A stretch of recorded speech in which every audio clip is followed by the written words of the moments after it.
The mystery journey of Ibrahim Traore to Russia in the stillness of night, as much of the world slept.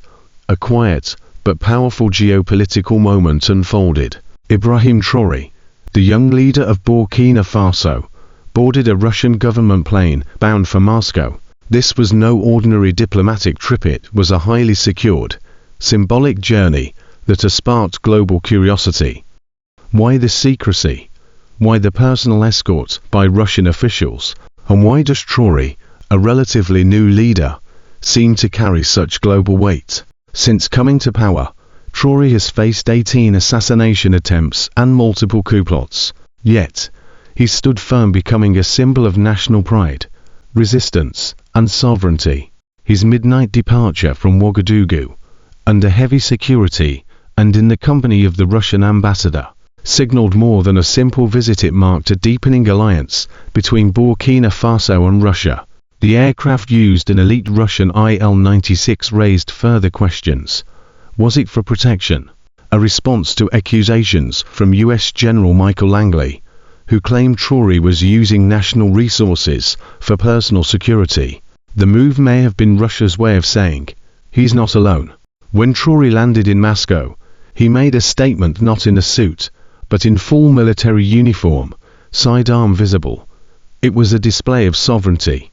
He wasn't there to beg, but to represent his people with pride.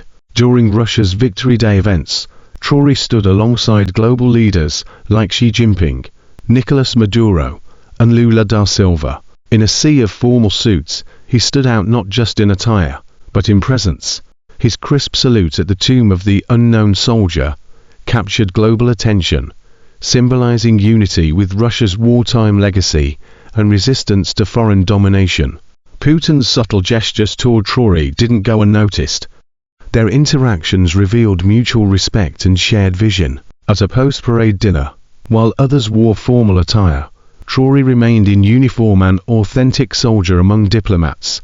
Beyond symbolism, Traore held strategic talks with Venezuela's President Maduro on cooperation in defense, food security, energy, and media.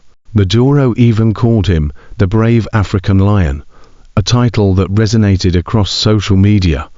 In Burkina Faso, the response was electric. Citizens celebrated his presence in Moscow, flooding platforms with hashtags like #TRA or Reacute the Lion and #Africa Rises.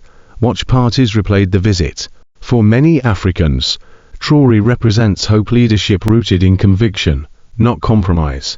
Discussions in Moscow also included Russian investments in Burkina Faso's mining, energy, and agricultural sectors. One proposal even involved a Russian-led energy plant in Ouagadougou. Traore isn't relying on one ally, he's engaging with China, Turkey, Iran, and Venezuela to pursue a balanced, multipolar foreign policy. History reminds us of the risks African leaders face when challenging global power structures. Figures like Sankara, Lumumba, and Gaddafi paid the ultimate price, but Traore seems prepared. He's building alliances and taking calculated steps. So, can a young soldier from a small West African nation ape global diplomacy? His visit to Moscow suggests it's possible. His actions bold, deliberate, and deeply symbolic signal a rising movement for African self-reliance and dignity. What does this mean for Africa's future?